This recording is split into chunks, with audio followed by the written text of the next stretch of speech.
Olá pessoal, bem-vindos a mais um episódio do nosso querido Por Falar em Consultório, um podcast que a gente entrevista aí médicos, profissionais de saúde, executivos do setor para trazer um pouco mais de luz aí frente a todos os desafios que a gente tem visto no setor e em especial no dia a dia dos médicos e profissionais de saúde. É uma alegria e acho que uma honra estar aqui com o Sérgio Ricardo Santos.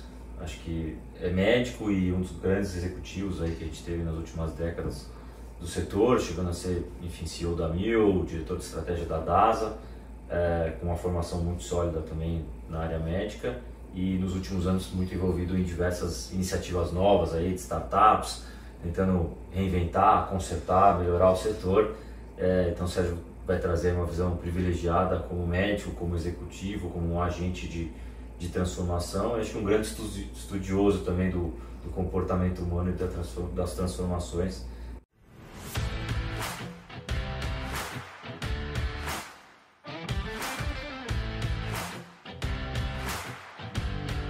Obrigado por aceitar o convite aí e vir bater esse papo com a gente. Eu que agradeço. Oportunidade de bater papo sobre assuntos relevantes, não só para o consultório, mas para a vida da gente. Mas também te encontrar de novo, a gente tem uma amizade já de tempo, então oportunidade muito boa. Legal. Para a gente começar já com uma provocação boa, assim, como é que você avalia assim, o que tem sido as grandes mudanças até sobre a ótica do médico, seja ele que está se formando, seja ele que está no meio da carreira ou de uma forma mais até avançada, com sucesso e tudo mais, o que a gente tem visto de mudanças que impactam talvez esse dia a dia do médico, a forma dele atuar, a forma dele ter o consultório, a forma dele lidar com o paciente e até se posicionar no meio de tantas mudanças, tanto que a tecnologia tem trazido, quanto as próprias mudanças que o setor tem precisado. A principal grande mudança é que o ambiente da consulta ele se transformou por completo. Então isso está muito relacionado às expectativas do paciente, expectativas do médico, a interação com tecnologias, como você bem falou, o que acontece ali dentro desse ambiente da interação entre médico e paciente mudou radicalmente. A gente tinha antes um exercício que era muito mais definido, roteirizado, então a gente tinha uma sequência do que era o bate-papo, a anamnese, o exame físico, a transcrição para um prontuário que era de papel, depois se tornou eletrônico, mas tudo muito roteirizado e bem conhecido. Tudo começou a mudar depois de um tempo, quando a gente percebeu que a expectativa do usuário era diferente, o acesso à informação começou a ser completamente transformado, o paciente começou a chegar em consultório com informações muitas vezes num nível de detalhe que nós como médicos não temos condição de superar a todo momento. A gente não tem todo o conhecimento acessível na internet, o paciente pode acessar esse conhecimento e passar a ter esse conhecimento que nós não estamos atualizados no dia a dia. Então a consulta começou a virar um ambiente de teste contínuo e a percepção do paciente, a expectativa do paciente começou a se transformar. E nós começamos a ser cobrados para, no dia a dia, agirmos como robôs. Você tem que saber tudo. Primeira coisa, eu não sei tudo. É impossível saber tudo. Outra coisa, eu quero saber exatamente o que você está pensando e que você vai tomar a decisão, porque eu quero fazer parte de uma decisão compartilhada. Eu quero fazer parte dessa decisão. Isso começa a desconstruir a lógica que a gente tinha, de que o médico estudou, ele tem o conhecimento e ele vai compartilhar esse conhecimento, mas a decisão é dele. Como autoridade máxima. E essa autoridade ela sempre foi bem-vinda, porque eu sempre se soube que parte disso, que é o que a gente chama da construção da empatia cognitiva, a empatia cognitiva é essa capacidade de transferir para o paciente, nele, a percepção de que você é uma referência técnica. Então essa empatia cognitiva ela é construída com elementos como deixa eu te contar uma coisa, mas o paciente já está chegando no consultório sabendo dessa coisa. Então você começa a desconstruir, perceber e perder território na construção da empatia cognitiva. A empatia cognitiva começou a perder poder. E a percepção de alguém como referência no assunto, ela compete hoje com a percepção de que a internet é a referência no assunto. E ela vai ter muito mais informação do que qualquer médico pode ter. como arsenal de informação compartilhável. Essa desconstrução da empatia cognitiva está fazendo com que a gente pode chegar nesse extremo, nessa conversa, está trazendo valor para uma outra fração da empatia, que é a empatia afetiva, que é a percepção de parceria, não é percepção de referência técnica, é percepção de parceria na construção da jornada de saúde. Então, isso é só para exemplificar, mas tem outras facetas enormes, né? Então, o poder e a relevância do exame físico na percepção do paciente e na percepção do médico, né?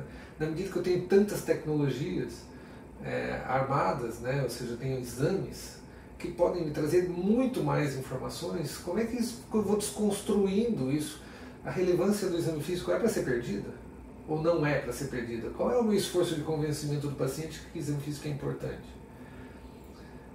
O exame físico se tornou importante porque o paciente quer ser tocado ou porque o exame físico traz informações que um exame traz muito melhor? Então, a sensação, né, a sensação de toque, de proximidade, de afeto, de novo, empatia afetiva, mudou tudo. Esse universo ali de interação e de relacionamento e conversa, vínculo, ele mudou radicalmente. E nós, como profissionais, estamos sofrendo nesse processo. Isso quebra uma série de paradigmas, né? E, enfim, quem já se formou há muito tempo e está na carreira há muito tempo tem que conseguir ter essa percepção e mudar, né? E mudar nunca é fácil. Mesmo o profissional novo, ele também não foi ensinado para isso, né? Não tem, na faculdade eu não acho que tem disciplina né, da questão afetiva ou de protocolos de atendimento, protocolos de user experience, vamos dizer assim, de atendimento. Você tem o protocolo clínico, mas na medida em que eventualmente esses protocolos clínicos estão mais difundidos ou a informação está mais difundida, você tem que complementar com essa parte afetiva e aí você precisa ser treinado de uma forma diferente, né? E muita gente, na verdade, mirou a profissão, foi treinado, né? Como é que as faculdades ensinam, para entregar um outro tipo de valor, enquanto eventualmente o usuário, né, como você falou, ele está precisando de um outro tipo de complemento. Eu fiz um curso uma vez em Harvard que era sobre Healthcare Delivery Design, ou seja, era o desenho da entrega assistencial. Se despedir do paciente colocando a mão no ombro ou apertando a mão, qual que aumenta a taxa de retorno? Qual que aumenta a fidelização? Qual que transmite mais sensação de parceria e, portanto, colabora na formação da empatia afetiva? A gente não aprende isso em faculdade.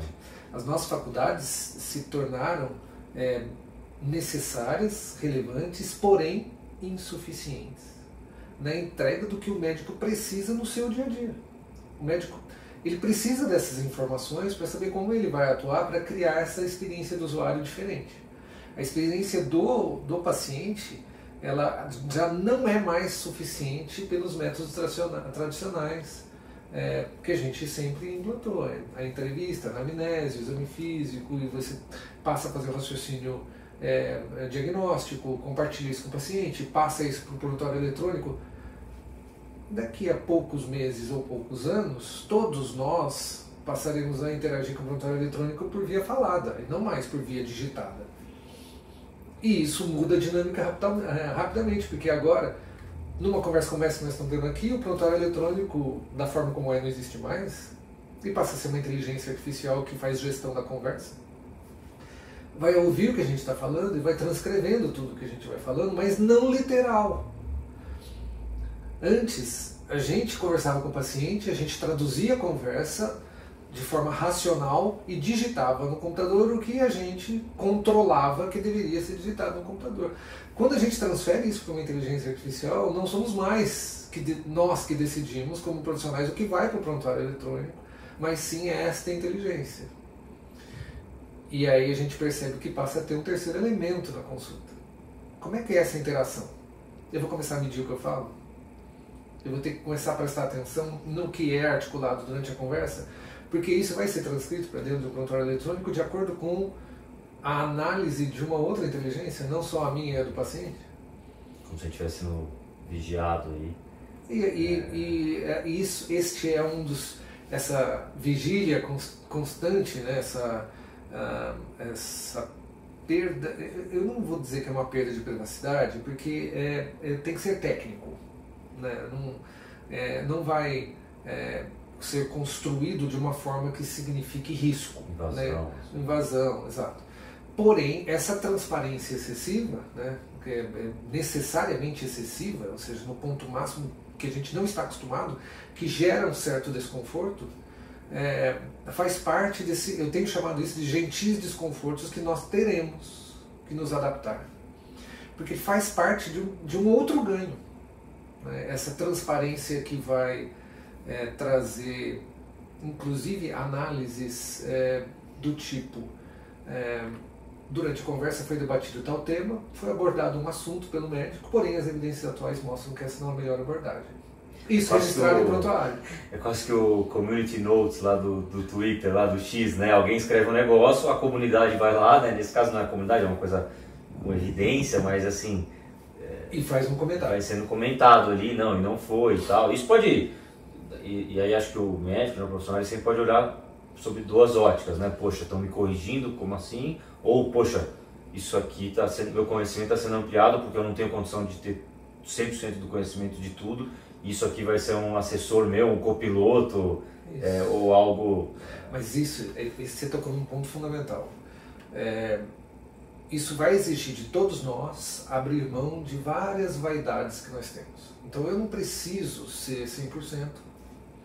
Eu não preciso ser uma vaidade. Eu não preciso estar correto em tudo que a gente dialoga. Nós aqui somos dois humanos e tem a máquina para resolver isso. Ela vai fazer as correções que nós precisamos e vai nos ajudar. Porém, o que eu estou fazendo aqui não é atuar para a máquina, não é atuar para mim. E nem é a máquina atuar para mim. Não é isso. Nós estamos ambos, nós e a inteligência artificial, atuando para o paciente. E se isso vem para contribuir para melhores escolhas para o paciente, é bem-vindo. E eu vou ter que abrir mão dessa vaidade de que eu sou sozinho nesse poder, no comando e no controle dessa ação, da consulta. Eu vou ser apoiado, e isso vai ser bem-vindo. Mas isso passa por uma nova dinâmica, um novo aprendizado. O consultório, ele passa a ser um ambiente onde a obrigatoriedade de ter o último conhecimento, a atualização extrema, diga-se de passagem, a gente chama isso de vaidade e usa disso, mas na verdade isso é tradução de escravidão. É uma escravidão, a gente tem que só vai piorar, inteiro, só vai piorar. E a gente vai estar sempre correndo atrás do rabo e a gente nunca vai estar o mais atualizado possível e a gente nunca vai conseguir isso. Então, libertar-se dessa escravidão é uma possibilidade, mas é a gente que vai decidir se a gente vai querer sofrer pela perda obrigatória da vaidade, ou se a gente vai querer ser feliz nesse mecanismo e dizer, deixa eu aproveitar e ocupar esse espaço para interagir afetivamente com o paciente. Inclusive para o profissional, né, que estuda muito para se formar, e especialização, e continua estudando. Então, assim, já é um profissional que vem com uma barra alta, né? Em geral, quem não gosta de estudar muito não vai querer virar médico. Então, assim, começa por aí. Só que a exigência, em geral, pessoal até do médico é muito grande. E aí isso vai gerar essa que você chamou de escravidão, essa frustração que nunca vai estar suficiente quando a gente olha, né, a cada quanto tempo dobra o conhecimento médico. Antes era 30 anos, virou dias, né? Então, assim, só vai piorar isso. E é interessante que você trouxe dessa questão afetiva, né? Porque, enfim, a gente acaba observando aqui a trajetória de vários médicos, de vários profissionais, e a gente consegue olhar um pouco, né, o destaque da carreira, como é que cada um vai, o crescimento e tudo mais.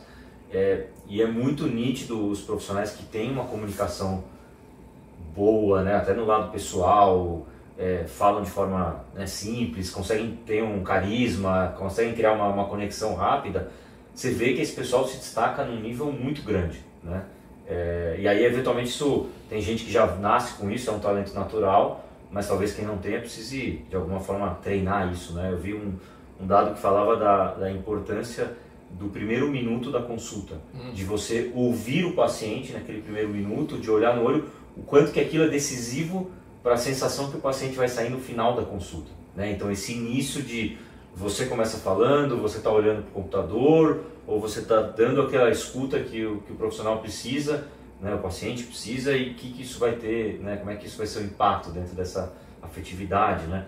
Eu lembro que quando a gente começou a Livance, a gente colocou ali o totem sem uma recepcionista, e aí muitas pessoas mas é a humanização do paciente. E aí eu lembro que a gente trouxe e falou assim, a humanização não é necessariamente você ter uma recepcionista ali. A humanização é o paciente ir até você, né, o médico ir até você sabendo quem você é, porque ele já recebeu, né, a foto e o nome, e ele vai lá e fala, né, Sérgio, prazer, né, vamos aqui. Então assim, isso muda, né, e aí são essas pequenas coisas, esses outros tipos de protocolo que muda, porque às vezes o paciente já leu uma quantidade de coisas e ele está querendo, né, um parceiro ali, muito mais do que a Barça, a enciclopédia ali, que não tem como um ser humano ter ela de forma integral, né? A gente está migrando de era, né? Então nós, principalmente as gerações mais novas, nós aprendemos a dar muito valor para o dado e para a informação, né? E esse foi o grande ouro dessas gerações. A busca pelo dado, ela é fundamental e ela é que não vai nos habilitar para ter os insights clínicos relevantes que vão fazer com que as escolhas sejam as melhores. Mas nós estamos começando a aprender que no mundo digital existe algo mais valioso do que o dado em si, embora o mundo digital viva do dado, que é o engajamento. O novo ouro do mundo digital é a capacidade de engajar.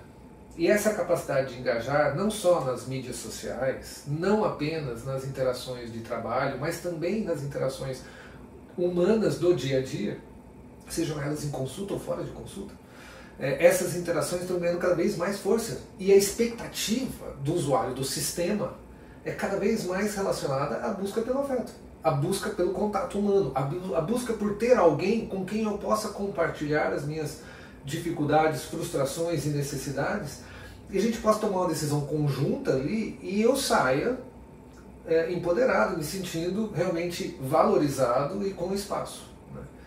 Essa questão do primeiro minuto é uma expressão de espaço de fala. Cada vez mais a gente está percebendo que as pessoas querem existir. Elas querem se sentir presentes naquele espaço, né, naquela relação. E como que a gente faz isso? Escuta ativa. Não, mas essa é a técnica que nós, como profissionais de saúde, temos que oferecer para o paciente. Então, a escuta ativa é a expressão técnica de como eu dou espaço de fala para o indivíduo e faço com que ele se sinta presente naquele momento. Você garante que ele compreendeu que você ouviu ele, né? E você tem técnicas, às vezes você pode repetir, você tem várias formas de garantir que... Porque às vezes você ouviu, mas a pessoa não tem certeza, né? Muito diferente. Até isso vale para reunião de trabalho, vale para diversas situações. Né? E validar, que daí é uma outra etapa, né? Você dá o espaço de fala, né? Que você estabelece o espaço, que a unidade aqui passa a ser o tempo. Então eu dou um espaço de tempo para a pessoa e ela verbaliza, ela vocaliza o que ela precisa. A partir daí, que é esse elemento que é da escuta ativa, eu ativamente, e aí é onde a gente mantém contato visual, onde a gente dá sinais de compreensão, dá sinais de incompreensão, pede para repetir, interfere pouco, mas dá o espaço para a pessoa. Essa escuta ativa, ela não é uma escuta passiva, é uma escuta onde eu não tenho interação com a pessoa, eu estou tendo interação. Mas ela é o tempo inteiro dando espaço para a pessoa articular da forma, no fluxo dela, do jeito que ela prefere. Na sequência, eu passo a ter a troca. E daí a escutativa, ela passa a dar espaço para uma coexistência onde os dois, três, às vezes tem acompanhante, tem outras pessoas junto que passam a interagir e passam a ver ali o início da formatação da decisão compartilhada, que é o outro extremo, né? A decisão compartilhada, ela tem vários elementos, mas que começam pela escutativa. E aí depois eu vou trazendo outros elementos. O universo das possibilidades, entender da onde a pessoa vem, né? As origens da pessoa, quais são os valores próprios dessas origens. Veja que são saberes, são técnicas diferentes do que a gente está acostumado. Então, neste universo dessa pessoa, eu sei que ela provavelmente vai valorizar determinados comportamentos, ou vai valorizar... Se ela não está acostumada àquilo, como é que eu posso estimular ela a valorizar aquilo e ficar confortável com aquele novo ambiente? Algumas pessoas se sentem assustadas de ter que participar de uma decisão. Elas se sentem...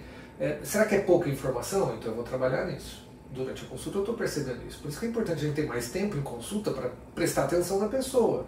E deixar que o prontuário eletrônico se resolva sozinho. E esse 2 pulinhos não tem esse problema resolvido. Meses ou poucos anos. a gente vai ter esse problema resolvido.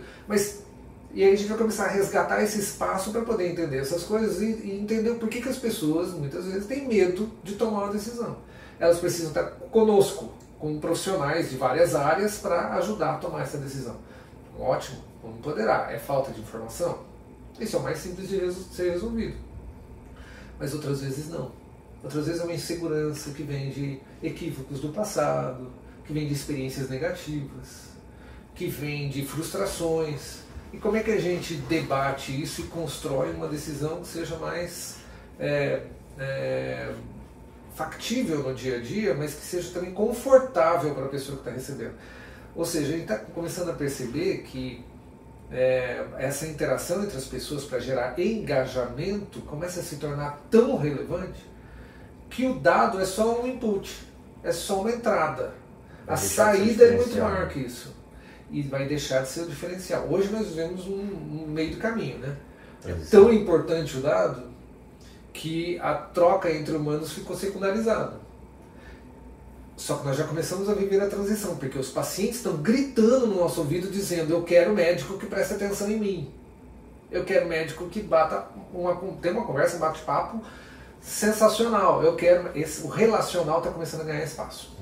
Então o técnico, o informativo, as pessoas estão começando a obter por outras vias. Elas estão obtendo por outras vias. Elas têm tanto acesso à informação que o médico não é mais a exclusiva via de acesso à informação. Então o médico tem pouco a colaborar nisso. E aí a gente começa a desconstruir a figura do médico que só tem empatia cognitiva, só tem empatia por ciência que ele incorporou. Esses dados, essas informações estão sendo obtidos por outras vias agora. As pessoas procuram os médicos agora, neste momento, pela capacidade desses médicos de estabelecer uma relação de parceria, que é a empatia afetiva. É muito legal que os estudos que mostram como é que os estudos chegaram a essa conclusão, né, como é que foi a evolução do conhecimento para isso e para onde que eles apontam. Né? Existem dois grandes desfechos nisso. É a capacidade, o paciente aderir a tudo que é recomendado em consulta. Então essa aderência às recomendações médicas passadas em consulta é fundamental. Porque se eu dou 10 orientações, o paciente segue uma e não segue 9, o tratamento não vai ter o resultado esperado. A intervenção não teve o benefício esperado. E aí muitas vezes se desconstrói o vínculo. Então essa é a primeira, né? Essa é a capacidade do paciente seguir o que está sendo recomendado. E o segundo desfecho de tudo isso é a geração de fidelidade, ou seja, os retornos em consulta, o acompanhamento no longo prazo, é o acompanhamento de jornada, que é essa continuidade do cuidado. Esse é o grande desfecho. O que faz com que a gente tenha melhores resultados nesses desfechos, ou seja, qual é a melhor correlação? É da da empatia cognitiva ou da empatia afetiva? Quando a gente compara os dois, a gente percebe que a gente tem melhor resultado com a empatia afetiva hoje em dia. Então é na geração da percepção de que o médico é um parceiro nosso nessa construção. Ele dá mais resultados, os pacientes seguem mais, o R ao quadrado é maior, a correlação é melhor. Os pacientes seguem mais as recomendações e a gente tem mais retornos em consulta. Nesses dois desfechos. Porém, não é a melhor coisa. A melhor de todas é a soma das duas. Então não é que o médico está autorizado a se tornar um ignorante. Eu não sei sobre nada disso, porque pesquisa no Google. Virou secundário. Não é, ele não foi esquecido nesse processo. É a junção. Quando a gente soma as duas coisas, a correlação é a mais alta possível. É a mais alta possível. Então, ou seja, eu preciso ser referência técnica e ser percebido como uma referência, mas eu não preciso mais ser o sabe-tudo. Eu não preciso obrigatoriamente ser uma enciclopédia. Eu não preciso ser a internet. Você pode falar, olha, isso aqui eu vou pesquisar, eu vou olhar, vamos olhar junto, ou isso que o paciente trouxe, olha, eu não tinha visto isso aqui, mas, poxa, vamos olhar, né? Então, você até ter essa humildade intelectual. Inclusive tem pesquisa mostrando que gera confiança, essa demonstração de vulnerabilidade gera mais confiança, gera mais vínculo e gera mais acompanhamentos de longo prazo. É claro que tem que saber como dizer, né? Mas a forma de dizer exatamente isso que você comentou é um excelente caminho para gerar vínculo. Empatia. E dizer, existem aspectos, existem detalhes que eu vou estudar para te ajudar. E a gente vai marcar um retorno e eu não debater exclusivamente esse detalhe. Esta é uma forma de ganhar confiança muito fortemente. Junto da capacidade de dizer, eu estou aqui para você. Eu repeti o que foi dito, sem traduzir o que foi dito, né, respeitando o espaço da pessoa, mas ao mesmo tempo demonstrando para a pessoa que aquilo faz sentido e que aquilo vai construir um tratamento que é a soma das minhas percepções, das suas, e nós estamos colocando aqui. E você dá espaço depois para as preferências, as escolhas, porque daí sim você está dando espaço para os valores da pessoa. Então não só para a pessoa existir, né, o espaço de fala, não só o compartilhamento, não só a transmissão da percepção de que você entende do assunto, de que você é uma pessoa crível, né, uma pessoa que está ali para agregar, mas também de que você é um parceiro e de que você, na hora de tomar a decisão, considera os valores da pessoa. Então, isso funciona para você? Mas isso é tão fácil a gente observar no dia a dia, né? Tem paciente que fala, eu prefiro morrer com qualidade de vida e antes do que prolongar minha vida mais 2 anos sem nenhuma qualidade de vida. Isso é só um exemplo clássico de como os valores das pessoas interferem na decisão. Para mim, pode ser mais importante viver pouco com qualidade, ou viver menos com qualidade. Para a pessoa pode ser que não. Eu prefiro viver mais, mesmo mal, para eu poder ficar mais tempo com o meu neto. Acompanhar, exatamente. Mas isso é tão pessoal. Isso precisa existir este momento de troca para tomar decisão. E não é a minha verdade. Na faculdade que vai te falar, olha, esse é o certo ou esse é o certo. Né? E para alguns isso é expressão de respeito. Para alguns isso soa como respeito. Então, eu diria que para a maioria, mas nós temos que ser treinados. Mas como é que eu exercito o respeito em consulta? Verbalmente. Inclusive demonstrando isso. E inclusive mostrando para o paciente que aquele é o momento onde eu respeito seus valores. Eu respeito as suas experiências prévias. Eu respeito as suas cicatrizes. Eu respeito todas as expressões da sua cultura. Nós todos, e nós como sociedade estamos aprendendo, nenhum de nós é um ente perfeito, que é igual a todo mundo. Essas questões das diferenças estão sendo colocadas cada vez de uma forma mais clara para todos, e um profissional de saúde tem que estar ali apto a respeitar essas diferenças. E essas diferenças se expressam também em decisões. As decisões são diferentes. E tudo bem, porque a única coisa que me torna exatamente igual a você é o fato de que nós somos diferentes. Eu tenho as minhas diferenças, você também tem.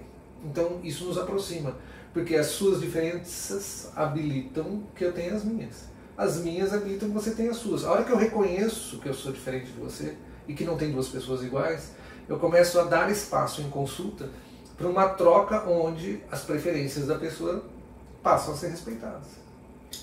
Isso lembra uma frase, não é um clichê, né, mas eu falo que no futuro, né, acho que já é no presente, porque essa frase já tem muito tempo, o futuro diferencial do ser humano será ser humano. Esse vai virar o diferencial, ou já virou, né? Essa frase eu lembro que eu acho que eu postei quando eu ainda cuidava do Instagram, porque a gente fez 7 anos, então eu lembro dessa frase ali que eu fiz peguei o aplicativo lá de design lá, eu lembro dessa frase. Então nada mais forte ouvindo você falar isso.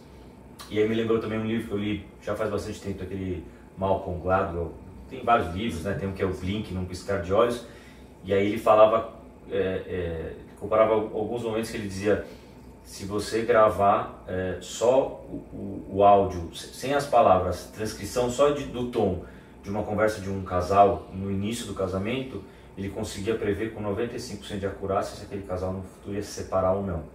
E ele também dizia que você conseguia prever com uma acurácia muito grande se você só ouvisse o tom, é o tom da voz, né? Não é o que está falando entre um médico e um paciente, ele conseguiria prever com uma acurácia também acima de 90% quais eram os médicos que iriam vir a ser processados pelos pacientes, né? Nos Estados Unidos isso é muito comum, mostrando que isso não estava ligado à prática médica, né, ou à resolutividade e tudo mais, mas era muito dessa conexão e da forma de escutar e tudo mais, que está muito relacionado a tudo que você trouxe aqui.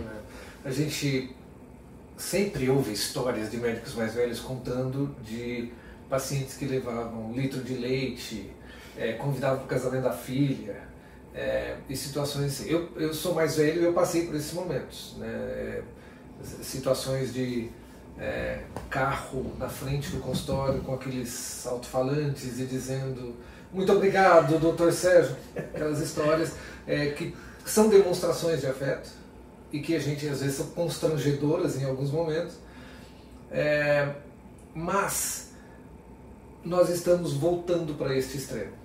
Nós estamos voltando. O pêndulo sempre cai para um lado e volta para o outro. Nós somos, por um lado, extremamente com base na informação, no técnico, no ultra especialista. Esse é o grande valor, né? Na eficiência. Era bonito dizer, eu tenho 8 médicos.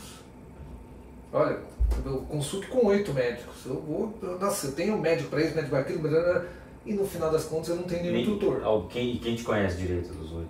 Muito difícil. Quem te conhece de forma completa, né? E essa compartimentalização, essa fragmentação, ela toda, claro, atendeu a um grande objetivo que foi pagar por volume de eventos, e quanto mais volume, mais paga-se. Então, esse modelo de trabalho, de negócio, estimulou por muito tempo, e ainda estimula, que as consultas sejam reduzidas em tempo e algumas coisas sejam descartadas da consulta. Eu lembro de um estudo que eu li que mostrava que a primeira coisa que o médico descarta da consulta quando o tempo é muito reduzido e que ele tem que fazer muitas consultas por hora é medir a pressão arterial. É a primeira coisa que ele descarta da consulta. A segunda coisa é o exame físico completo. Ele descarta o exame físico porque ele tem que correr naquilo, é mais importante pedir o exame logo e dispensar o paciente, o paciente está ok com ele não vai reclamar. Ele vai reclamar. Por quê? O importante é o excesso de informação. O importante é o excesso de volume. Isso tudo ganhou uma relevância. Todos os exames, mesmo que grande maioria não faça sentido, no Brasil tem um percentual alto dos exames feitos que não são nem visualizados, né? Mas parece que deu a sensação de que o trabalho foi feito. Assim, né? Tem até aquela piada do paciente que foi consultar com uma pessoa que fazia milagres, né? Aí chegou, passou pela consulta e do lado de fora o outro paciente perguntou, mas foi boa a consulta? Ele falou assim... Não, ele me curou e nem tocou em mim. Então, a expectativa mudou. A expectativa mudou. Não adianta você pedir um monte de exame mais, porque o excesso de informação já não é suficiente. Já não é mais suficiente. Então, o dado é ouro, já ficou obsoleto. O dado é extremamente importante ainda. Nós precisamos, porque é ele que gera os insights. Mas a valorização do que está acontecendo no dia a dia, maior, para a geração de empatia. E os mecanismos têm que ser mudados, porque eu não consigo entregar empatia da forma como eu deveria entregar em 15 minutos de consulta, versus uma consulta de 30 minutos. Então, quando eu consigo dar esse espaço para a existência do outro, de fala para o outro, de ouvir o que é valor para o outro, decisão compartilhada e tudo isso, com o exame físico, essa integração, pedir exame, eu preciso de um prontuário eletrônico que não ocupe 60% da consulta. Você está mais preocupado em registrar do que eventualmente... Eu não vou conseguir fazer essa entrega numa consulta de 15 minutos com mais da metade do tempo, que é número real, é a média de quanto todos nós usamos para registro de informação, solicitação de pedido de exame em sistemas, etc. Tudo isso acaba ocupando de 40% a 60% de todo o tempo da consulta. Então existe uma burocracia que ela é real e é do mundo, ela está posta. Nós, como mundo, vamos migrar para uma nova. E à medida que a gente vai incorporando essas tecnologias, essas mudanças são bem-vindas, não são todas, são bem-vindas. Né? Tem mudanças na tecnologia que deixam a tecnologia tão perfeita na captura do dado, de forma estruturada, que fazem com que esse percentual de ocupação do tempo de consulta supere 80%. Então, a gente tem que pesar bem quais são as tecnologias que estão mudando esse perfil na direção do que o paciente está pedindo.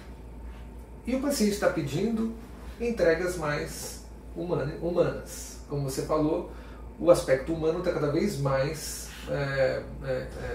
valioso nessa troca do consultório. Para o bem, eu acho que isso é uma mudança boa. E enfim, nós vamos chegar numa fase onde não é exclusivamente o saber altamente técnico que vai ter o grande valor. O valor ele vem, quando a gente fala sobre valor, existem 4 pilares na entrega de valor e a gente tem que entender isso bem, inclusive para aplicar em consultório. O quarto deles ele é mais recente, mas A questão da entrega de resultados clínicos, o desfecho clínico é fundamental. Isso gera valor em saúde. É entregar tratamentos, opções terapêuticas que geram saúde. Isso é fundamental. Tem a questão da eficiência. Não adianta eu pedir 50 exames, como você falou, se isso não gera valor para o paciente. E isso é desperdício de recurso. Isso faz com que o sistema se torne insustentável, daí cada vez menos gente vai ter acesso ao sistema. Você limita o acesso. Limita o acesso. E aí, obviamente, isso não é gerador de valor.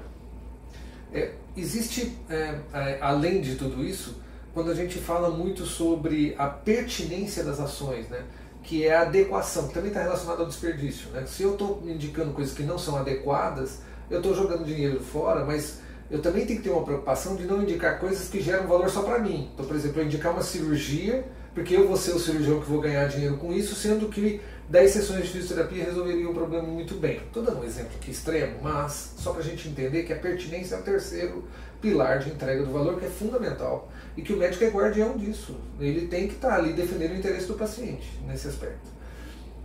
E o quarto é mais recente, e antes não era descrito na teoria do valor, que é a questão da experiência.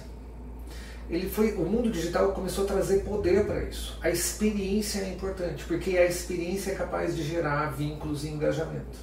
No mundo digital, o engajamento é muito importante. Não existe plataforma digital que viva sem engajamento. Então, até chegar um ponto que a gente pode estar fazendo mau uso dessa geração de engajamento, mas o engajamento é muito importante. E no mundo da esfera da saúde, isso conecta com algo que é muito valioso, que é gerar engajamento por empatia afetiva. Então, essas conversas estão se casando. O mundo digital estimula o engajamento, o mundo do consultório, no mundo do consultório, os pacientes estão pedindo por isso. Então, uma coisa está conectada com a outra. E aí a gente vê cada vez mais necessária essa transição. Mas para entregar valor hoje em dia, eu continuo respeitando esses pilares, mas agora tem um quarto que é muito importante, que é como é que eu trago conveniência, bem-estar, como é que eu trago esse aporte que resolve as inseguranças, que dá espaço para as pessoas estão sentindo que elas têm pouco espaço. O mundo digital dá espaço para todo mundo, então todo mundo se sente nulo. Elas têm pouco espaço, porque elas veem que o universo tem espaço. Então elas têm pouco espaço de existência. Quando ela encontra com alguém que diz, pode falar livremente, não vou te cortar. Fala o que você pensa sobre. Vamos começar a consulta com você falando com calma. Estou aqui para te ouvir. Estou aqui para te ouvir, não tenho pressa de registrar no prontuário. Eu quero conversar com você. Resolveu. Presente. Você já ganhou. Presente é um presente. Né? Exato. E aí você já ganhou o vínculo.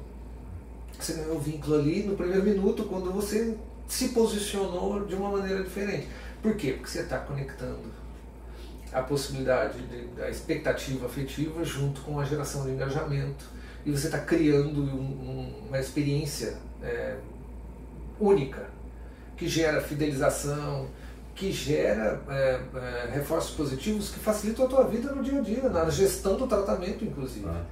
É interessante como a experiência parece um frufru, assim, algo superficial, né? E quando a gente olha e a gente pega a experiência dentro do setor de saúde, o paciente ele é maltratado em diversos pontos, né? Na hora que ele vai procurar um médico e ele tem que achar um caderno de telefone, ele não consegue agendar fácil online, aí ele vai num lugar que, poxa, o lugar é ruim, não está próximo de um transporte público, ou no prédio é antigo, não tem estacionamento, você chega numa recepção antiga que tem lá a revista velha, não tem um bom Wi-Fi, você está num lugar que tem uma cara de lugar de doente. Então assim, quando você olha essa questão do design centrado no paciente, o paciente ele chega com mais calma, com mais tranquilo, ele se engaja melhor, ele quer voltar. Então assim, essa experiência até hoje fala muito de saúde mental, né? Então assim, de como que você está num lugar, numa recepção de um consultório que te traz uma paz, né? A gente até olha coisa de tijolinho que a gente fala, que traz uma tranquilidade, porque às vezes você está indo lá ansioso, que você precisa compartilhar alguma coisa, ou vai receber uma notícia potencialmente ruim, e como essa parte mental tem impacto sobre até o desfecho, né? De como é que você vai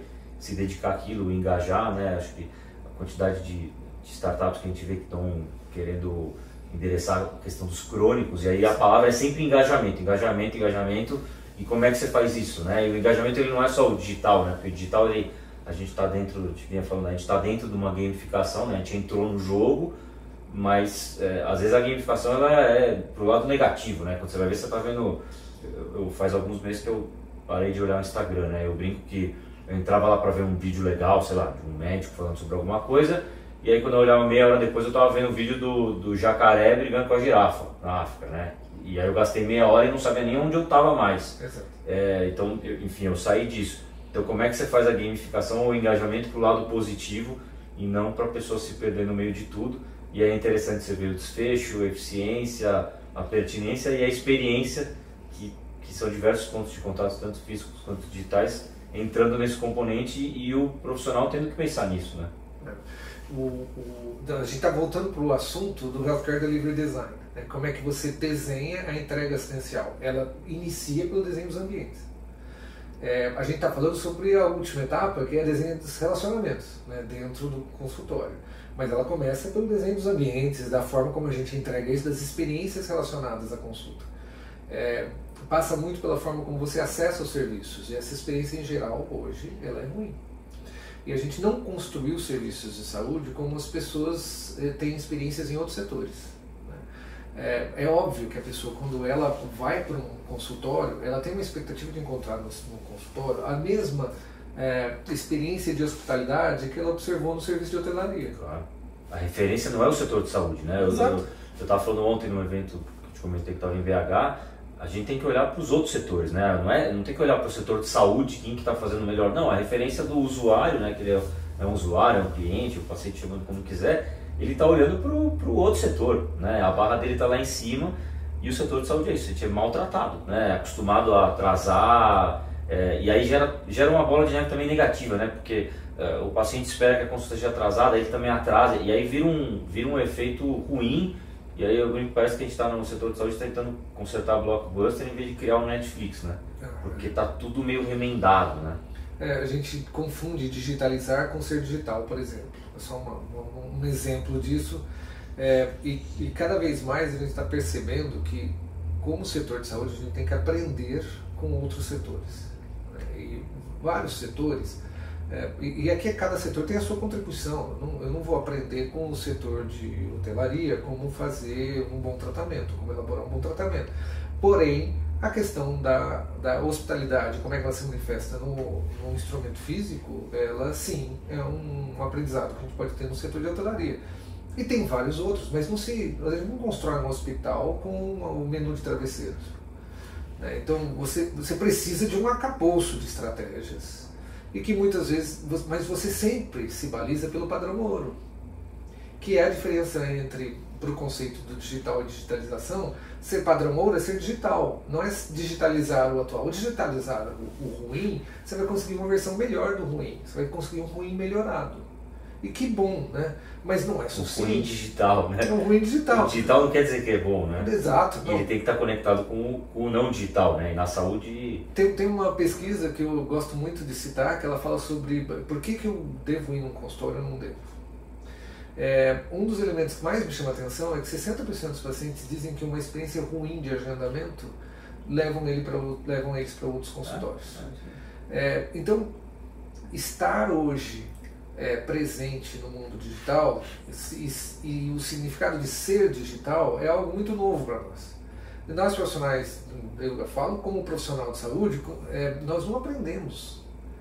Não existe esse aprendizado, né? Seja digital. E qual é a diferença entre ser digitalizado?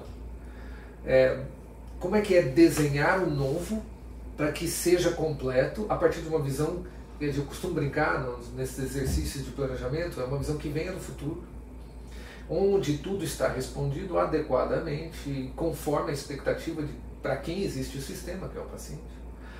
E a partir disso eu trago o meu desenho e entrego no presente. E esse futuro passa a existir, sempre existe no presente. E aí eu passo a entregar essa visão. Então está muito mais próximo, quando eu vou para o mundo digital, de ser digital e ser digitalizado. Mas a gente tem que aprender. E tem que ter a humildade de entender que tem outros setores que foram muito bem nisso e outros não. Vou dar um exemplo clássico. Muito do mundo do varejo se transformou radicalmente a partir do momento que se entendeu que existiam interações entre o ambiente físico e o ambiente digital. Então existem experiências de consumo que você não vai abrir mão no mundo físico. E essas experiências podem estar conectadas ao mundo digital. Como, por exemplo, estar numa unidade que a gente chama de unidade flagship, ou seja, um modelo de estrutura física, onde você vai fazer uma compra numa loja, onde aquilo faz parte da sua experiência. No mundo da saúde, o melhor exemplo disso é a experiência de consulta. Você pode substituir o agendamento pelo digital. Ah, não, eu não vou mais fazer o agendamento no caderninho na recepção. Eu vou fazer no mundo digital. É muito mais prático para mim. Eu faço de casa, não preciso ligar para a recepcionista. Eu não dependo do bom humor da recepção, do horário de funcionamento. Eu posso fazer isso a qualquer hora. Porém, o que eu não abro mão, porque é algo que vai fazer a diferença no meu vínculo, no meu engajamento, na minha vida daqui para frente. Estar com um profissional que eu confio. Ter esse bate-papo, olhar e ver a preocupação e ver a tranquilidade que ele me passa. Estar com uma profissional que possa me dizer exatamente quais são os próximos passos e que ela já viu isso outras vezes, então eu não preciso me preocupar. Isso eu não abro mão.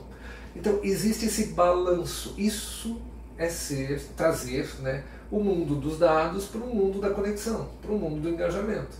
Este engajamento ele tem um balanço, um equilíbrio. De novo, pêndulo. Não é exclusivamente físico, não é exclusivamente digital, existe um híbrido muito mais razoável, sensato, coeso na entrega dos pilares do valor que fazem com que as pessoas percebam o valor que elas obtêm na saúde. Então, se preocupar com um ambiente físico para que se assemelhe a um flagship não é um consultório, é o consultório. Não é um profissional, é o profissional. Não é um profissional qualquer, é um profissional parceiro, mas que também tem o conhecimento. Não é uma experiência de agendamento, é a experiência de agendamento que me traz uma...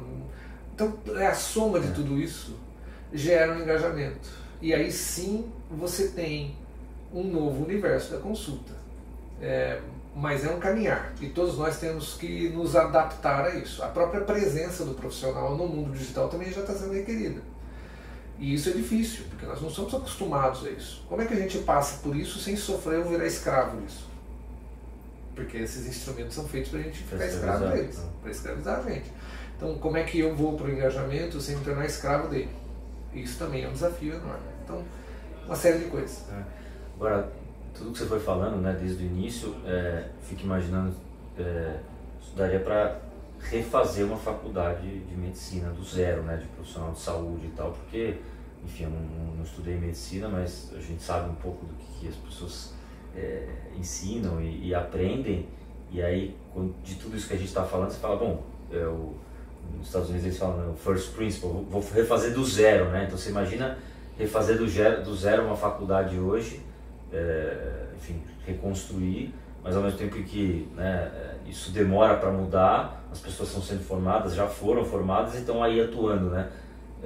Então, como é que o médico que está ali no dia a dia, inserido nessa mudança do setor, na mudança de comportamento do consumidor, como é que ele busca isso, né? Uma desconstrução da vaidade, do conhecimento, da escravidão, do digital e do conhecimento. Então, como é que você imagina o médico buscando essa mudança, abraçando isso, sendo até um agente, né, desse negócio, liderando isso? Eu acho que também existe um equívoco da nossa parte nisso, achar que a faculdade é a responsável por isso hoje em dia. É claro que a faculdade tem que passar pela transformação. É óbvio isso. Por exemplo, eu deveria estar aprendendo na faculdade como fazer gestão de um copiloto digital. Isso é urgente. Eles já entraram, já estão aí, né? Eles já estão aí, a gente recebe um laudo, a gente estava conversando sobre isso antes, em outro momento, a gente recebe um laudo de um exame hoje em dia, que eu peço uma tomografia de abdômen e vem lá dizendo sobre o risco de infarto agudo do miocárdio do paciente. Eu não pedi aquela informação, mas quem está analisando aquela informação, que já é uma inteligência artificial acoplada, já é um algoritmo com inteligência artificial acoplado àquele laudo, que pela análise de gordura visceral me diz se aquele paciente tem um risco elevado de ter infarto agudo do miocárdio ou não. Ou seja, eu já estou sendo copilotado. A consulta, né, digamos assim, a intervenção profissional, a assistência já está sendo copilotada. Eu já estou sendo apoiado, desde que eu saiba como usar, por essas ferramentas novas. Então, saber usar isso para benefício do paciente é algo que tem que ser aprendido. Então as faculdades deveriam estar ensinando isso de uma forma muito forte. Como identificar, como atuar, como questionar. Como ser questionado. Como ser questionado e abrir mão de uma vaidade de que eu tenho que ter razão ou todo conhecimento. Mas usar isso a favor do paciente é algo que a gente precisa aprender ontem.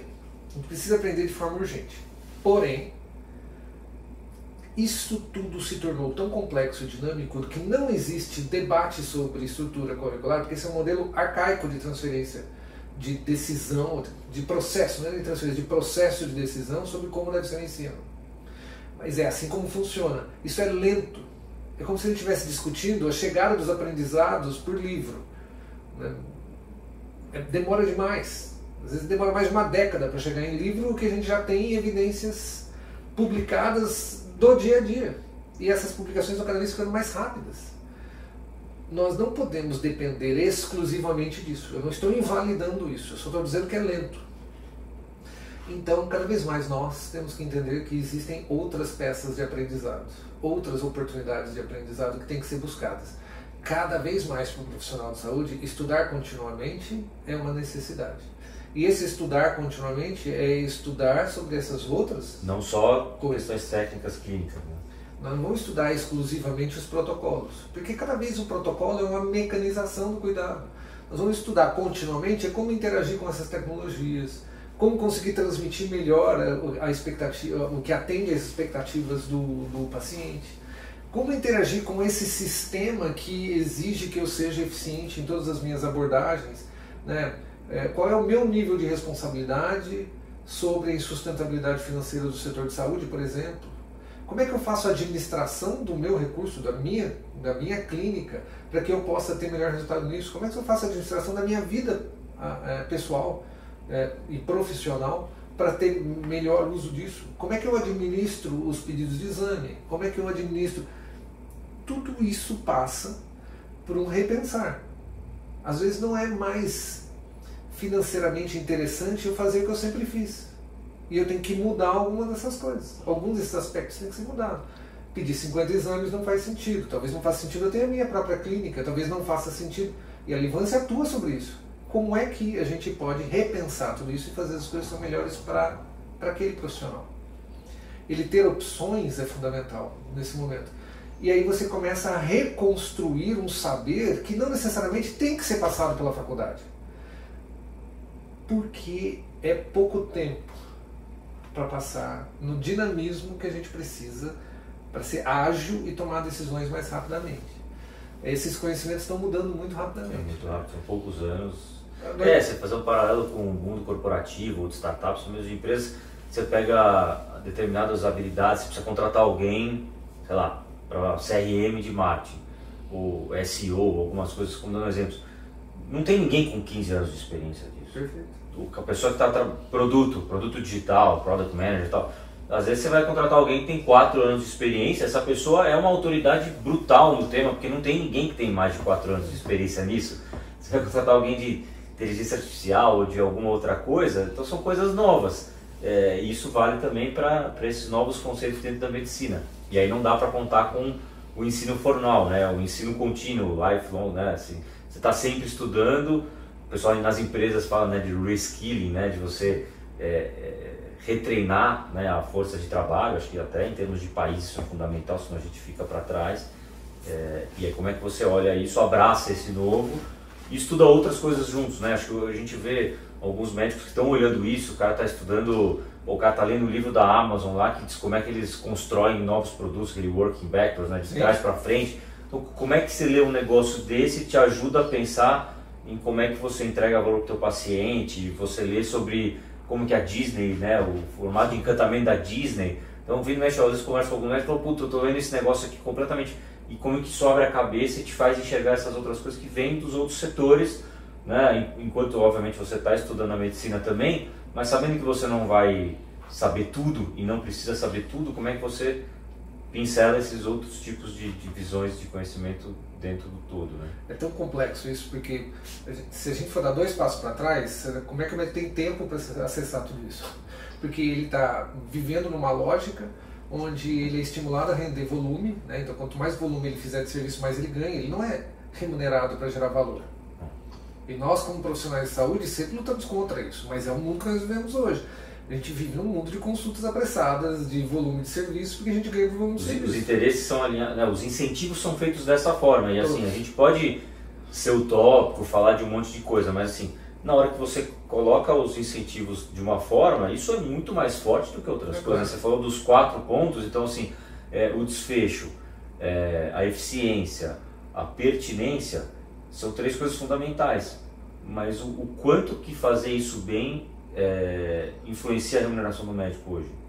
Hoje não é valorizado. Não é. Não é. Né? Não é. Então assim, a gente está falando da sustentabilidade do sistema, do desfecho do paciente, mas isso não... E para todos. Se eu interno por pneumonia hoje num hospital e eu saio morto ou curado, a remuneração que o hospital recebe do plano de saúde é exatamente a mesma. Então não se valoriza a geração de saúde, se valoriza o evento. Nós nos tornamos excelentes gestores de eventos. Nós fazemos boas consultas, nós fazemos bons exames, a gente faz boas internações, mas ninguém faz gestão de jornada. Não é um sistema de saúde, é um sistema de eventos. De gestão de eventos. Nós somos transacionais. E como é que a gente sai? Porque o mundo digital, ele é uma oportunidade para estabelecimento de gestão de jornadas. O mundo digital faz isso. Por que o mundo digital, e aqui cabe, tudo tem uma lógica financeira por trás. Tudo. É a realidade que a gente vive. Podemos aqui, todos nós, ficarmos de joelho e chorarmos juntos, de mãos dadas, mas é a realidade que a gente vive. Existe uma lógica financeira por trás que sustenta isso. Qual é a lógica financeira? Por que o mundo está saindo dos dados e indo para o engajamento? Porque a gente gosta de ser assim? Não é isso. A gente é humano.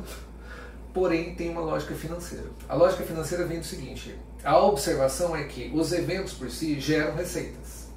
Joia. A gente saiu do mundo onde não tinha um mecanismo de geração, de uma monetização clara do evento, serviço, e a gente passou a ter. Então, a cada evento de serviço, a gente tem uma cobrança. E quem faz esse evento, que é o profissional de saúde, no mundo da saúde, ele recebe por esse evento. Então, beleza. O incentivo é, quanto mais evento, mais volume. O que nós estamos descobrindo? É que a partir do momento que você gera engajamento e gera fidelização desse indivíduo ao longo da vida, você faz com que ao longo da vida, se você estiver apto a detectar todas as demandas necessárias por esse usuário, você conecta um serviço automaticamente. Então, um vínculo pode gerar 15, 20, 500 consumos durante a vida. O que acontece com o CAC, que é o custo de aquisição do cliente? Você despenca o CAC, você faz com que o custo de aquisição do cliente caia muito. O que, do ponto de vista da geração de receitas, é muito importante. Segundo grande benefício, você passa a ter um outro valor gerado, que é o LTV, que é o Lifetime Value. Então, este valor recorrente, né, gerado por consumos recorrentes, que só quem tem fidelização consegue ter, jornada, né? Ele vale muito a pena. Então, você faz com que um único vínculo gere múltiplas receitas. Ao contrário de que na gestão de eventos, um único vínculo gera uma única receita. E aí você quer maximizar ela de todo jeito, né? E aí não consegue. Você estressa num ponto que você perde o vínculo. Você perde o vínculo total. Então, fazer a gestão do vínculo em primeiro lugar, gerando engajamento e o lifetime value, te apresenta para algo que é novo nessa ótica, que chama efeito rede. O efeito rede é a capacidade de conectar serviços de diversos prestadores. Não é só o meu serviço, é diversos prestadores. Mas de alguma forma eu tenho um benefício financeiro disso a partir do momento que eu sou monitorado por outras entregas, que não é a entrega do evento exclusivamente. Mas eu acabo gerando respostas para cada momento de demanda. E aí a pessoa se sente cuidada ao longo da vida, para qualquer assunto.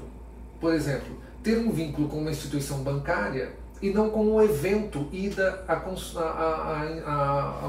agência física. Mas eu vou para a agência física para eventos especiais. Essa construção gera um efeito rede a partir do vínculo com o indivíduo, para qualquer coisa que ele necessite. E claro que existe uma parte que é substituível por automações digitais, e existe uma parte que é insubstituível, que é aquela conversa com o gerente que a gente quer ter. Que é a mesma coisa no mundo da saúde. Existe uma parte que é substituível e uma outra parte que não é substituível. Então, as conexões vão continuar existindo, mas é a gestão que muda.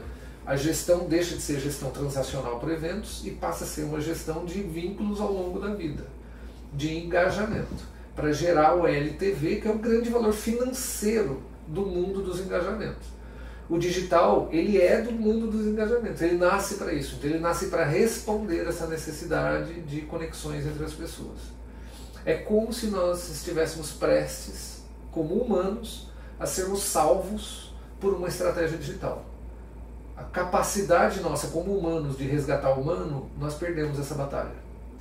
A gente precisou inventar algo que trouxesse a possibilidade de volta de nós voltarmos a ter relações humanas, entre humanos, que é delegar o automatizável para o robô e deixarmos de ser nós mesmos os robôs. Porque esse mundo da gestão de eventos, que exige que um médico atenda 5, 6, eu já vi isso, 8 consultas por hora, isso é transformar o profissional humano num robô, num robô. E ao contrário, eu tenho que jogar o automatizável para o robô e fazer com que o humano seja humano para atender outros humanos nas necessidades, nas demandas humanas.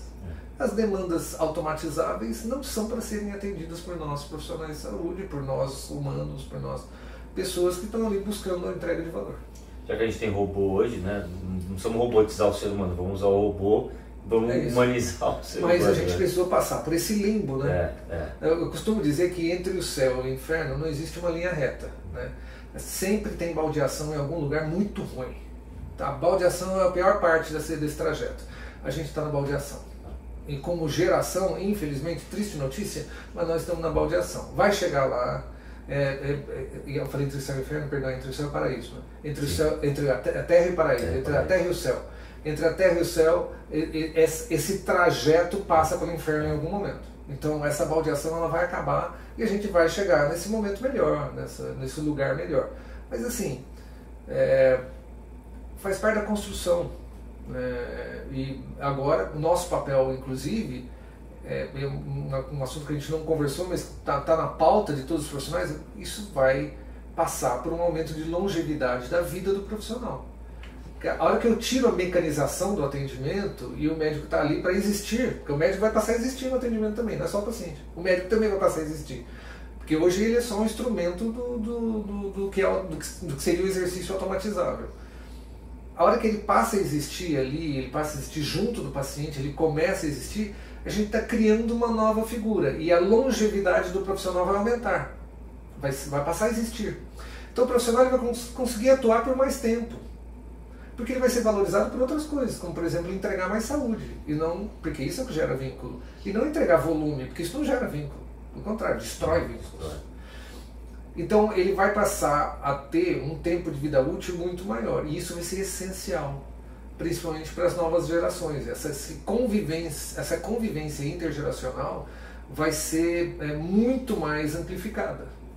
E isso vai ser ótimo, em especial para o Brasil, porque nós estamos num momento onde a gente vai ter grandes quantidades, próximos 10 anos, grandes quantidades de jovens médicos chegando ao mercado. Uma grande quantidade. Quanto mais a tecnologia for usada para aumentar a longevidade dos profissionais mais experientes, mais a gente vai ser beneficiado para apoiar e acolher esses que estão chegando, para ensinar o que as faculdades não ensinaram e para apresentá-los um lado e para o outro para novos instrumentos de educação que habilitem novos conhecimentos. E aí o médico mais experiente compartilha com o mais jovem, e o mais jovem também traz um mundo troca, digital, né? E as experiências mais recentes para esse mais velho, fazendo com que a gente tenha de fato, finalmente a gente tenha trocas intergeracionais produtivas. Porque o que a gente viveu até o momento, no mundo dos volumes, foram conflitos intergeracionais. Então nós estamos habilitando uma oportunidade de relacionamento totalmente melhor, muito melhor. Quase como se cada geração fincasse uma bandeira da sua característica, como se aquilo ali fosse o melhor, né? Então não, porque tem que fazer isso e aquilo ali está errado, e no final é uma composição. E acho que hoje a gente vive, né, você pega, acho que são 6 gerações ao mesmo tempo no ambiente de trabalho, é o recorde histórico, né? Então, assim, saber tirar proveito disso, eu acho que é muito legal a gente ver aqui no ambiente compartilhado as diversas faixas etárias. É incrível. E isso é mágico, assim, eu ouço às vezes, alguns profissionais médicos que eu falo que tem mais de 70 anos e se sentem energizados de ter a turma de 20 e pouco aqui, e a turma de 20 e pouco também se sente energizada, né? É claro, quem olha isso como lado positivo, sempre tem a pessoa que olha meio torto e tal, mas essa magia, assim, né? Essa mistura, esse trabalho em equipe fala de multidisciplinar, multigeracional, é espetacular, porque ninguém está 100% com a razão, mas todo mundo tem alguma contribuição. Esse conceito de comunidade, de troca, de espaço, de existência, esse resgate é muito útil, nas grandes cidades principalmente, porque historicamente a gente foi perdendo isso. Então esse resgate para uma existência pacificada, uma existência convivida, né, entre pessoas diferentes, isso é muito útil até para o exercício profissional, porque você consegue ter um exercício profissional muito mais rico quando você está num ambiente que valoriza isso. Óbvio que não é a realidade hoje maciça do mundo da saúde, mas essas ilhas, elas permitem com que o exercício profissional se transforme. E o paciente percebe isso. Percebe, claro. Claro. Não tem como não perceber. E assim, caminhando para o final, Sérgio, acho que a gente primeiro jogou um turbilhão aqui na cabeça das pessoas, né? Deixou todo mundo com o olho desse tamanho. Mas assim, se a gente for tentar pensar de alguma forma mais prática, né? Você se colocando no lugar desses profissionais, dos médicos que estão no dia a dia aí na baldeação aí, como você falou, o que você traria assim talvez de pontos mais práticos? A gente falou de bastante coisa, de pontos mais práticos para baldear talvez da forma menos traumática possível, mais suave, e navegar dentro dessas mudanças todas. Duas coisas. A primeira está aberto às tecnologias, então estudar sobre elas, aprender, se expor a essas tecnologias, aprender como elas funcionam e usá-las da melhor forma possível. São só instrumentos. Elas não são o fim, elas são instrumentos. O fim é diferente, é a gente que constrói. E aí a gente tem que saber enxergar esse fim, né? Não estou usando a palavra fim, mas não existe, mas enxergar essa finalidade. E aí a visão sistêmica é fundamental. Visão sistêmica é a capacidade de enxergar o todo e construir o micro a partir da visão do todo, e não o contrário. A gente tem mania de fazer o contrário, a gente tem muita valorização para o ultra técnico e acha que isso é o suficiente para construir o todo. Não é. É importante, mas não é o suficiente, né? Então, o que a gente precisa é cada vez mais se expor a instrumentos de educação que nos permitam conhecer novas realidades, novas oportunidades e abrir essa visão para a gente ter a visão sistêmica. Então, o que eu estou fazendo é a minha consulta, mas como é que eu enxergo o sistema de saúde como um todo? Como é que eu me exponho a essa saúde digital? Qual que é a diferença entre saúde digital e saúde conectada? Saúde digital é o instrumento técnico ferramental que me permite ser digital. Saúde conectada é como é que eu conecto isso para a geração de engajamento. E como é que eu trabalho o engajamento? No consultório, no dia a dia. Então, se expor a essas formações que são além da formação da faculdade, que a gente deveria fazer continuamente. Estudos mostrando que os profissionais de saúde fora do Brasil estudam 3 vezes mais tempo durante a vida profissional do que os profissionais da América Latina. Então, como que a gente inverte essa lógica e se torna apto no dia a dia a aplicar coisas que a gente está aprendendo? A partir do momento que a gente se expõe a cursos, microcursos, que a gente vai fazendo, vai se expondo a esses mecanismos de educação e cada vez mais rompendo as barreiras da educação formal, tradicional. Preciso fazer uma pós-graduação nisso? Muito bem-vindo se você quiser, mas não é necessariamente sobre isso que nós estamos falando. Nós estamos falando sobre pílulas mais palatáveis, mais fáceis de serem adquiridas e que a gente pode ir testando realidades diferentes, conhecimentos diferentes, debatendo isso com os colegas no dia a dia. Então seriam 2 braços, um braço muito ferramental, mas tem que saber usar essas ferramentas, porque senão elas nos usam. E segundo, está aberto para construir a visão sistêmica através da educação. Investir em educação pessoal. Eu vou investir na minha educação, compartilhar com os colegas, vou ler periodicamente, vou dedicar 30 minutos do dia para ler coisas úteis, eu vou fazer pequenos cursos, mas eu vou investir na minha educação pessoal, porque o mundo atual exige isso. Exige essa transformação pessoal nossa. Legal. Tem o Warren Buffett, né, que é o maior investidor do mundo, e ele fala que o melhor investimento que você pode fazer é em você mesmo, né? O maior investidor financeiro fala isso. Bom, espetacular aí, acho que a cabeça de todo mundo tá borbulhando aí, tá fritando, né? Se a gente for pedir para inteligência artificial fazer um desenho para resumir a conversa aqui, vai ter aquela cabeça meio pegando fogo. Legal. Mas como a gente está nessa baldeação, né, acho que é o momento de discutir a baldeação e como é que a gente baldeia para o lugar certo, não para o lugar errado, como sistema, como que a gente melhora. E, enfim, prazer aí contar com o teu conhecimento todo, tua visão, provocação, e alguém que além de trazer muito conteúdo está aí nos bastidores em diversas frentes tentando ajudar aí para o setor melhorar, né? A vida do profissional está melhor, a vida do paciente está melhor, o sistema está mais sustentável, inclusive, acessível. Mas enfim, como um bom empreendedor, eu sou um otimista aí. Sim. Acho que a gente vai estar melhor na frente. Sim. Então, brigadão, Ricardo. Muito obrigado. Obrigado, prazer. Valeu, pessoal. Prazer aí, vamos em frente.